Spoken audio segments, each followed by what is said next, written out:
I saw this story today on the Trudeau-loving CTV. You know, remember Justin Trudeau's luxury vacation to India? The one where he went for 8 days or so, but 7 of those days were vacationing on the taxpayers' time. You know, the one where he literally brought a new dress-up costume for every single day, even when his hosts dressed, normally. You know, the trip where he danced like a fool, even after the disastrous fiasco of him inviting a real terrorist, Jasper Atwell, on the trip. Trudeau blamed the Indian government for that fiasco, the trip that was so vain and self-indulgent that Trudeau actually brought his own Indian cuisine chef on the plane with him from Canada with him. That trip? Remember that trip? Well, apparently on the flight over, one of the gauges on the airplane flickered a bit. The needle wavered a bit. I'm guessing something that trivial happens on every single flight of every single jet plane in the world. They're extremely complicated machines. That's why they're maintained so carefully. Let me read how serious this was. I'm kidding, of course, but CTV was in full panic mode. Here, let me read from the story. The story was called "Malfunctioning Sensor, Another Snag for Prime Minister's Aging Plane."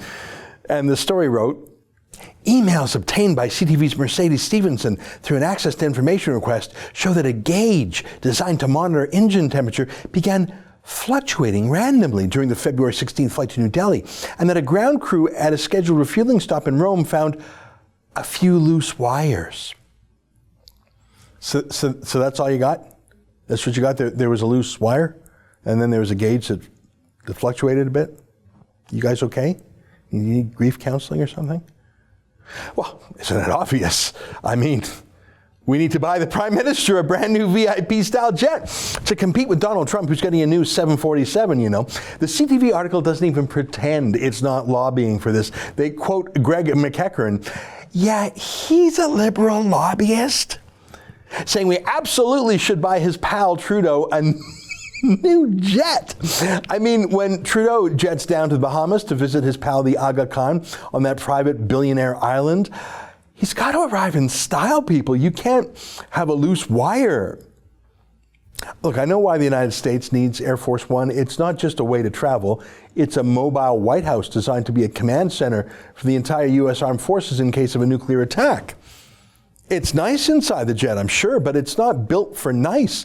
It's built to withstand an electromagnetic pulse, to command the whole military in World War III. It's a bunker plane. Trudeau's plane? Yeah, not so much. It's to fly Trudeau on his, 56 vacations so far since becoming PM? 56, like to India. Sorry, if you've got an engine gauge that's flickering a bit, that's okay, buddy. That's an excerpt from my daily TV show, The Ezra Levant Show. Normally it's behind a paywall, but I thought you'd like this video, so we put it on YouTube. If you want to subscribe to watch the daily show every day, including always 2 interviews a day, and I read my hate mail, just click on this screen and become a premium member.